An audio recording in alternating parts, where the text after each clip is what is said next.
Alright, today's lesson is adding and subtracting rational fractions. Your only vocabulary word is lowest common multiple, and you have to remember way back to elementary school or whenever it is that you did adding and subtracting fractions, the denominator, the bottom of the fraction, has to be the same. And to get them the same, if they're not the same, we're going to use the lowest common multiple. Factoring has not gone away. You still need to factor. So our first direction is finding the lowest common multiple for each set of polynomials. Pretend that these three terms, 6xy, 15x squared, and 9xy to the fourth, are all the bottom of fractions. Here are the directions. Factor the first monomial. Do a factor tree for 6, you get 2 and 3, 1x, 1y. Do the same for 15. You get 3 and 5, x squared is 2x's. 9 is going to be 3 and 3, x, y to the fourth. Now here's the new direction.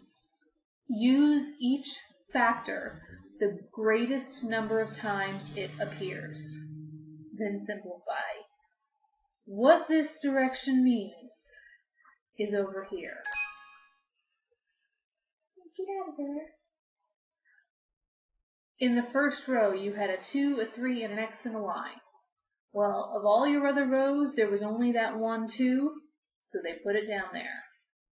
Then the next row had a 5 in it. There were no other 5s. There's the 5.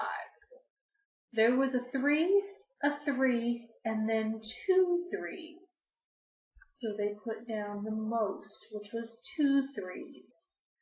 Then for x's, each row had an x. X squared, x. The most were here at x squared, so they put down x squared. And then they had a y and a y to the fourth. Which one's bigger? Y to the fourth, so that shows up. You multiply them all together, and that is your lowest common multiple.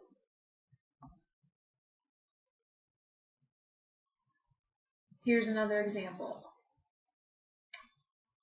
One expression, two expression, what's the lowest common multiple? Well, the directions are factor each. Here's the first one factored. Here's the second one factored. Do you have any other y's by themselves? No, you do not. There's your y squared. Do you have any other y plus 5s? Yes, you do, but how many of them are there? Oh my God. How many of them are there? Just 1 in each row, so we're only going to write down 1. Then there is up here a y plus 3. There's no more y plus 3s, so we're going to write down y plus 3. And the last thing, y plus 5, we've already used it, or y minus 8, we'll move it down here. That's our lowest common multiple. So here's what the problem would look like over here. Simplify 3y over 2x cubed plus 5z over 8xy squared. The first thing is, what's the lowest common multiple? You have a 2x cubed and an 8xy squared. When you factor them out, you get 8x cubed y squared. So the step so far was the same as on the previous page. Now right here they did something a little different. I'm going to put a highlighter up. Their first denominator was 2x cubed. They were trying to get it to be this. So they asked themselves, what do we need to multiply by to get 8x cubed y squared? And they came up with 4y squared. So they multiplied this whole thing by 4y squared on the top and the bottom. And that's where they got this over here. Then they went over to this fraction, and they said, I have 8xy squared. What do I need to make that 8x cubed y squared? They just need an x squared. So they multiplied this whole thing by x squared, which gave them this. Now the bottoms are the same, and you can add the tops. This is your final answer. Same deal here, it's a little more complicated. The first step is factor the denominators. And here they did it a little differently. They came up with the same answer and it was really the same process, but what they said was, what does this bottom have that this bottom doesn't have? And the first answer was a 6. This guy's got a 6, this guy's just got a 2. So if we multiply this side by 3, notice they always do it on the top as well, that will give me 6. What else does this side have that this side doesn't have? X minus 3? Well, this side has an x minus 3, so we don't need to do anything. What does this side have that this side doesn't have? Well, the right over here has a 2x minus 1, the left doesn't, so we multiplied the left side by 2x minus 1. FOIL, distribute, do whatever you have to do. The bottom's going to be the same now, so you can just combine the top. This is adding and subtracting rational expressions. It's a lot of fun. Here's our last example, and it looks very complicated, but it's actually probably the easiest one of the lot. It's a complex fraction.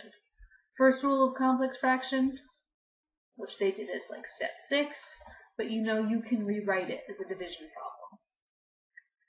A 1 is very easy to change. They change that 1, because you have an x down here, into x over x. On the bottom they change that 1, because they have a y right here, into y over y.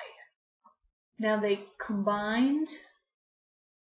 On the top they have 2 x's, so they have x plus 1 over x. On the bottom they have 2 y's here, so they did y minus x right there. And then they just flipped them. Then they, because that's a dividing sign, remember in the last lesson, we can flip that to a multiplication sign as long as we flip the other fraction. And then they just multiplied straight across. Sorry. Multiplied straight across. And that's the end of this lesson. So in summary, what do you have to do? I'm going to let you guys answer that question. That'll be the quiz on Thursday morning when you watch this video. It will be summarize the main idea of this. What do you have to do in order to add and subtract fractions? Where's my off button? There we go. Bye.